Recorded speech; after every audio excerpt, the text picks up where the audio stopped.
Hey everybody, in this video I'm gonna be showing you guys how to factory reset your Blink doorbell camera.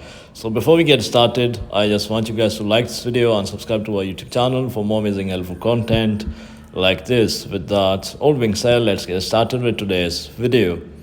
Alright guys, so I am on their official website. Digitaltrends.com is their website. So a factory reset is a great option if you're running into troublesome technical glitches or gearing up to sell your camera. That's because the process wipes all the data and customization options, restoring the camera to its original factory settings. So to reset most Blink cameras, it requires a Blink sync module to work and connect to your phone or other devices. The sync module is what connects all the cameras to the internet.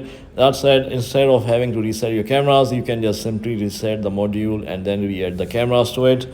You may want to power cycle your modem and sync module before resetting to restart the camera. So press and hold the reset button of the side of the sync module until the LED blinks red. Release the button and wait for the LED to blink green and blue. The sync module is now in setup mode. All cameras will now be offline, so just delete the sync module from your Blink app and that's about it. And to reset the Blink Mini, just press and hold the reset button for 30 seconds. This should put the camera back at its factory default mode. So yeah guys, this is how you reset most of the Blink cameras. If you found this video to be helpful, then thanks for watching and I'll see you in the next video very soon. Peace.